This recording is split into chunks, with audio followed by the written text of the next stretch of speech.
So the reason I wanted to name this show "How Christ Brings Light into the Darkness" is because I met both of you at the Catholic Identity Conference, not this past one, the one before that.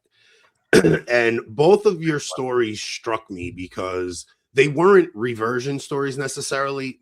Well, Mark's definitely was, and I think Catherine, yours was more of it was something that brought you back. But Mark was already Catholic, and it was still Christ who kind of brought light back into one of the darkest times in your entire life. Mark, I don't know if you want to share that story now. I know it's a very heavy story, so it probably should be an entire episode devoted to it. But it's just, I had an experience for myself where I was already Catholic, going to mass every week, but there was something happening in my marriage where my wife and I, like, communication broke down between us, and it got so bad that we couldn't even talk anymore. And I remember just sitting before the crucifix and weeping and like begging God, like, you promised to set us free. Like, when are you going to actually set me free? And it didn't happen in an instant, and it didn't happen the way I thought it would. But God, from that, like that prayer from the depth of my heart, like Christ really brought light into my life and my marriage now compared to that moment. It's like, it was like a new marriage came forth, and my wife and I are in a better place than we had ever been. And it wasn't this big reversion story. It was more, I was already Catholic, already going through the sacraments, but it was just this really dark time in my life. And Christ's light really shone through and just broke through these chains I had over my heart and fixed my whole life for me. Yeah, so yeah, and I think that's perfect. That's the way that it works. I mean, just look at the typology in the Bible. I was thinking of Joseph straight away. God didn't put him in charge of Egypt. He put him in a pit, didn't he? And then he put him in prison, and he had to go through all of those stages. But God is working through all of those things, as Catherine said. It's often the chastisement that we find the glory. And my story is that I built a big business and was very successful, had 4 lovely children, a perfect marriage, everything was going great. And I went out one day to take my 7-year-old daughter for a ride in a new car, and the car aquaplaned on some standing water and turned over, and she was killed. And my life ended really at that moment.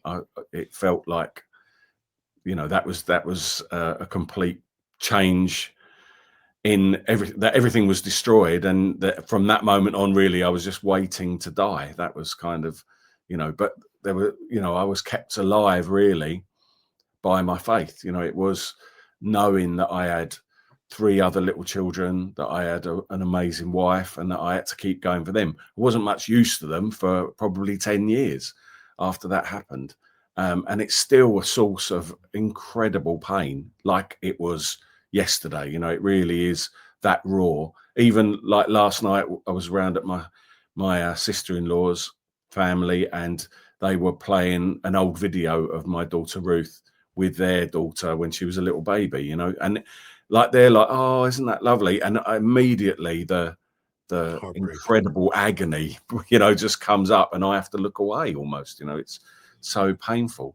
But through that experience, there were so many little things that happened that allowed me to survive through it, supernatural things, as well as just the way that people interacted with me, priests, but lay people, the community circled around us. I was studying theology at the time, and the connections that I made were extraordinary. Some of the people that God put in front of me at that moment were, just said the right thing or had the right answer, or, had the right sort of discussion with me at the right moment. And it was like a trail of breadcrumbs. And I was able to, even though I literally felt like that image, I don't know if you've seen it, of the man with the hammer, and Jesus is holding him up, like, he's sort of crucified and Christ is holding him up. And that was how I felt through all that time. And that still lives deeply inside me, that pain. But you know, so we had another child after Ruth, a little boy called John, and then we had a 9-year gap or something. We were trying to have another child. Obviously, we were open to life and everything, but nothing happened. And after Ruth died, we were praying and praying. So this is part of the way that God turns it all around. And you know, it was, I think, very quickly we thought the only way we're going to survive this is if we have another child. Do you know what I mean? To sort of, I don't know, occupy. We knew it wouldn't be Ruth, but that was kind of the decision that we came to. But we hadn't had a child for years, and we'd been trying and tracking and all that sort of thing to give John a little brother or sister, but that hadn't happened. And then we tend to holiday in Malta, and we were on holiday. We went to this place that's really special to us called Tarpinu, which is the Marian Shrine on Gozo, and we were both praying at the altar there. And I've been through all kinds of emotions, but I think really what was going on was that I was really angry with God for what had happened in some way, and I wanted my daughter back. And that's my prayers were like, give me my daughter back, you know. Like, that's not what I was saying, but you can imagine that was like the feeling that was behind it all, that angry kind of feeling. But something inside me clicked on that day, and I just felt like, Lord, I'm so blessed with my sons. You know, if you could allow us to be parents again, I think it would be healing or whatever. And we came out, and I said to Lou, you know, what did you pray for? And, you know, she'd prayed a similar prayer, but she'd also asked that her cousin, who'd recently had a miscarriage, she said, I don't really want to fall pregnant if my cousin, you know, it's just painful and all that sort of thing. And so she talked to God about that. Anyway, when we got home, you know, 3 or 4 days later, Lou was pregnant, her cousin was pregnant. And then, you know, there's loads of others. Like, I mean, it was so miraculous. It's easy to say those things, but, you know, when you've been longing for something for so long, and for me, it was like, oh, right, that's because I said, I don't mind if it's a boy. You know, I'd stopped asking for Ruth to come back and just said, Lord, please, you know, bless us with life or whatever. And when we got back, we had the scan. Lou was, you know, this is 5 kids in. She was absolutely confident. She knew whether she was having a boy or a girl. You know, she knew the signs and when the sickness was and all that sort of thing. Absolutely convinced she was a boy. That made perfect theological sense or whatever to me. You know, that made absolute sense. And so we were going along with that. We went to the scan, and the sonologist said, oh, do you want to know whether it's a boy or a girl? And I said no. Lou said no. I said, yeah, absolutely. Anyway, Lou was like, well, can you definitely say? And she said, yeah. And then she said, oh, it's a girl. And the pair of us just broke into tears, you know, just absolutely crying our hearts out. The poor sonographer was like, oh, what's going on? There was rolls of blue roll and snot and, you know, all this everywhere. So that was 13 years ago. And we had a little girl called Mary. And she really is the absolute, you know, gift from heaven. She really is very, very loved, and she's incredibly important in our lives, but a real message from heaven, you know. Yeah. And I mean, there are other things like I really did like. I mean, I hate talking about it because it sounds crazy, but I had a vision of Ruth that only once, you know, you long to dream of your child who you've lost. But I'd never dreamt of her, but I had one night where I had this incredibly powerful and real sort of visitation, if you like. And it was at a point in this story where I was dying. I think I was dying from a broken heart. You know, I really just didn't know what to do. I couldn't go to work. I couldn't get up. I couldn't go to sleep. You know, it was just a disaster. And this was a good 6 months into the process or whatever, the grieving process. And she was like, she wasn't a child anymore, but I recognized it was her. It was, you know, the fullness of who she was, if you know what I mean. And she was playing hide and seek with me. And eventually we got to like this town square somewhere, and she sat me down at the table and she said, look, you've got to pull this together for the family.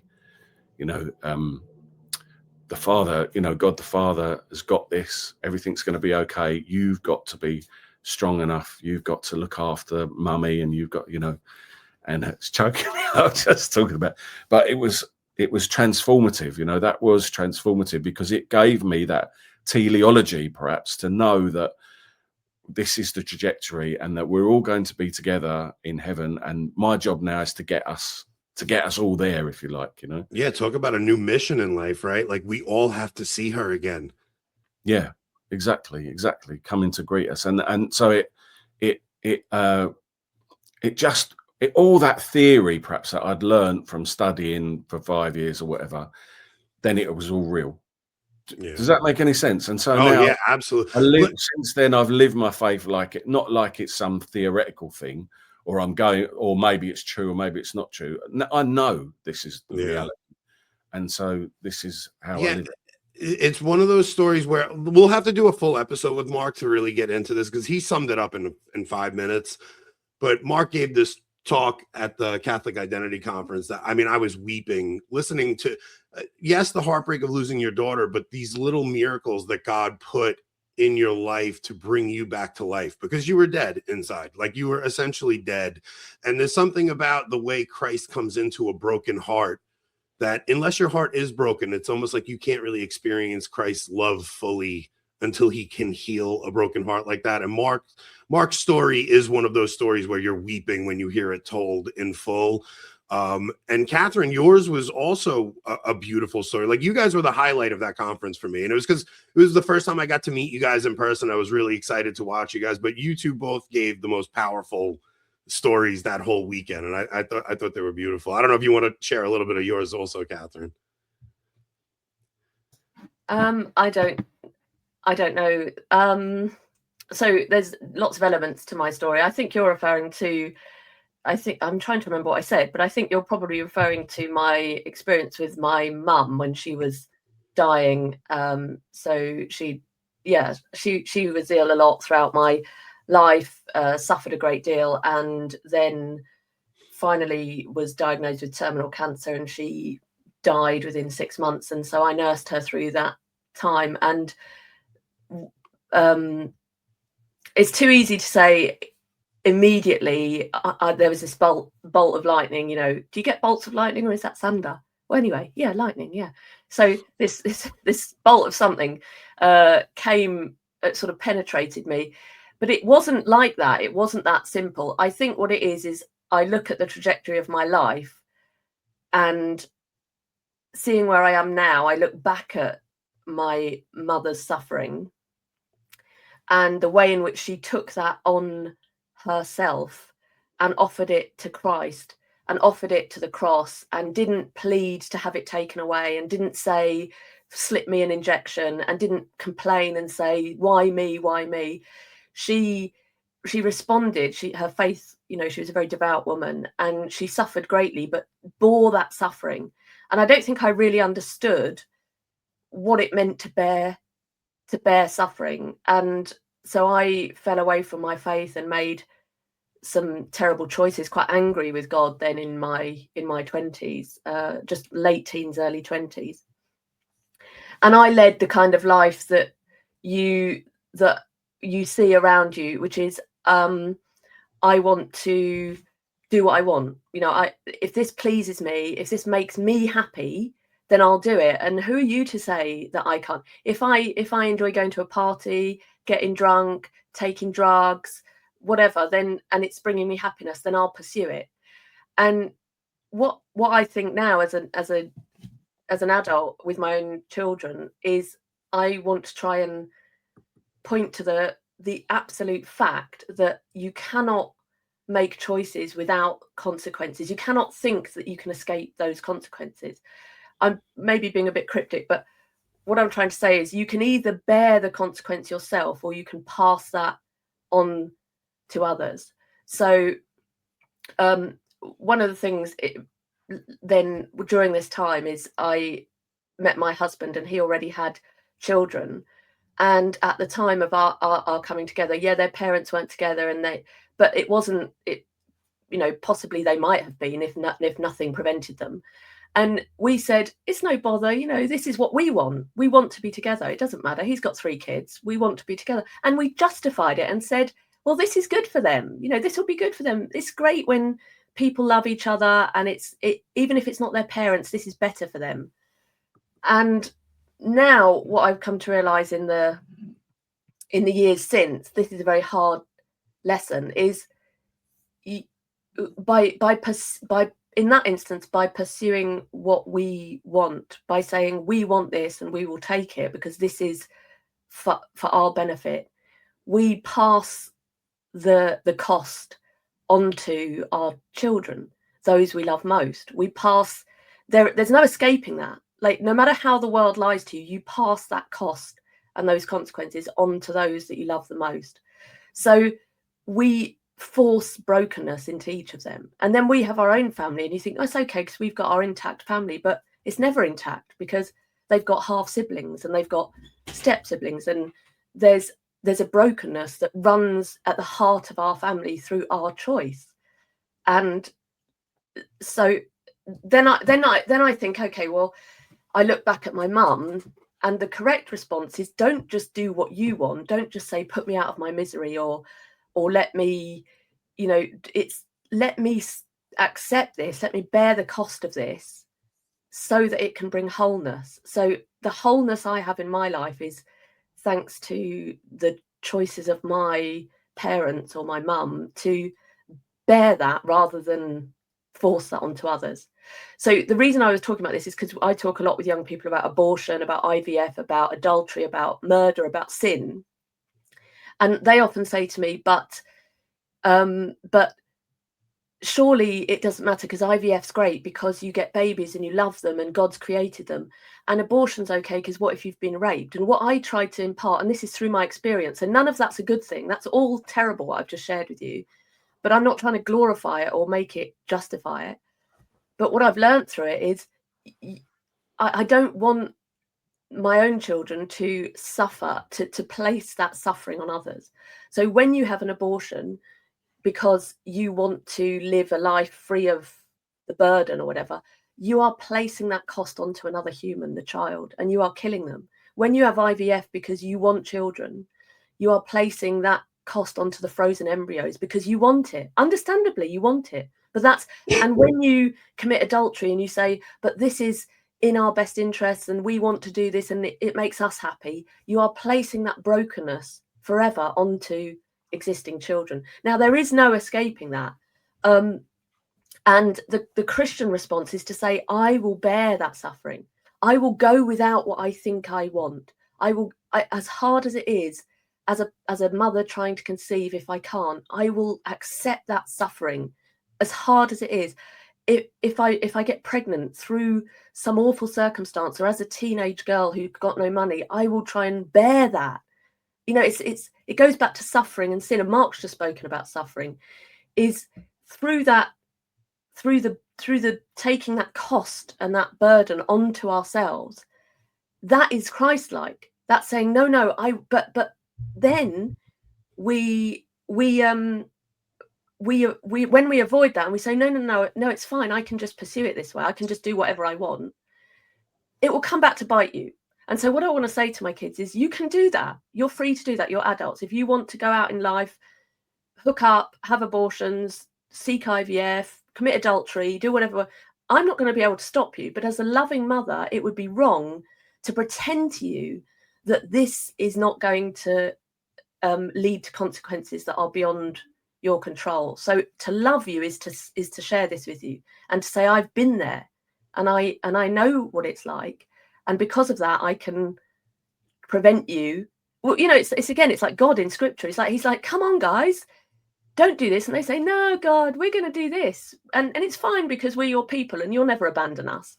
And he's like, well, you know, maybe not, but you do have to learn, and you can't escape that. So maybe that's a muddled. So I think maybe I brought it back to my mum. It's like, only then did I finally see, wow, like my eyes were opened, that my whole life my mum had suffered in many ways, not just physical health, but suffered with putting up with burdens in her in-laws and in her family and all sorts of things. She just suffered over and over again. And she just never tried to put the cost on someone else. She always just said, I accept it, God. And through that choice, it's brought me healing and wholeness. Her, who she loves most, she's brought healing and wholeness. And that's what we can do for our children. And it's not too late. It's not too late, because now I can say with my husband, we bring this all before you, Lord. We place our family at your feet. Make us whole again. First off, that was unbelievably vulnerable that you shared all that. Like, thank you so much for that. Because I think there's a tendency to try, especially when people do what we do, is try to present our lives as if we have these perfect lives. And nobody's lives are perfect, and we're all broken, like very broken.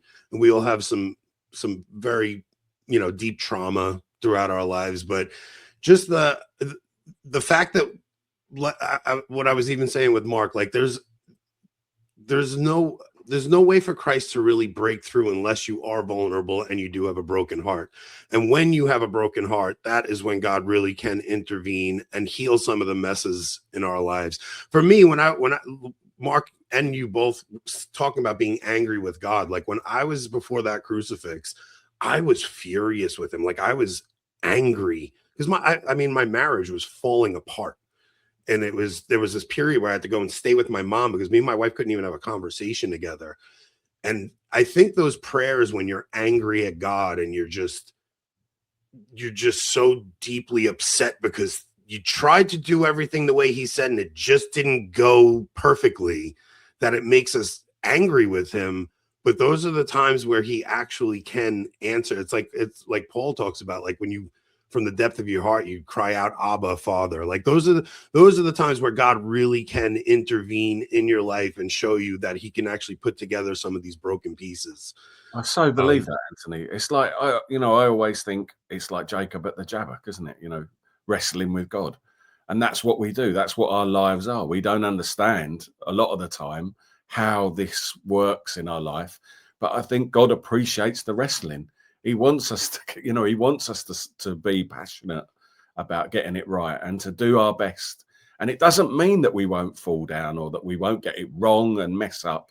But that's the brilliant thing about it, is that there's always redemption, But like Katherine says, like it's such a beautiful thing for Christmas, really, is that our choices have consequences, and that's, as parents, we have to try and transmit that to our children, that look, that's not freedom. It doesn't work like that. We've got to this point where we think that freedom means that we can do whatever we want to do, don't we? But there are consequences, and society is constantly telling us that there aren't. If you get old, we'll just kill you or send you off to a home, or if you get pregnant, you can have an abortion, do whatever you want to do. And that's not real life. And it's it lies to. It's a lie. It's a lie. And the thing is, I remember what those lies were like. And I was talking with Mark earlier, saying deep down, and I think it was deep, all through those early 20s, I knew that the choices I was making were bad, but I masked them. So the more I felt I was making a bad choice, the more I would look for things to justify, scientific evidence or cultural things that, whatever it was, this will make me happy, utilitarian thinking, whatever it was. And then I'd think, I'll bury it. And then maybe I'll take something that will help me bury it. Yeah. But then at some point, maybe the darkest point, and this is Christmas, so again, God penetrates in the darkness, something broke through, and I had to, it's so embarrassing. Like you say, vulnerable. It's a terrible thing, to be humbled, because to realize all you've done, to be humbled to the point of saying, oh my gosh, I now have to live with the consequences of accepting that all these choices were bad choices that have left ongoing consequences that can't just be brushed away. Let's pretend they never happened. Is fierce. And so a world that tells young people, don't worry about it. It's just so awful. And that's why we spend so much of our show, don't we, Mark, saying, because the problem is it can sound like preaching, like, oh, who do you think you are? It's love. It's love. It's, I love you. I love you, viewer. I love you, children. I love you. And because I love you and God loves you and you're made by love for love, you're worth so much more than these lies. that you're being told. Yeah, it comes with a little bit of wisdom from people who are a little like we're a little bit older, and we're talking to younger people sometimes. And like when you're young, you don't even realize the things you're doing in the moment. But then you kind of look back on your life in hindsight and you just see some of the selfish choices you make. And they really do have consequences, and they do affect other people. And you can leave a wake of damage in your selfishness. So it's like there's some things that I've done in my life where if me now could go back and talk to the younger me, I'd want to like smack him in the face and be like, you know, what are you doing? But at the same time, those are the things that form our relationships with God. And it's just, he really is the light that comes into the darkest places of our lives.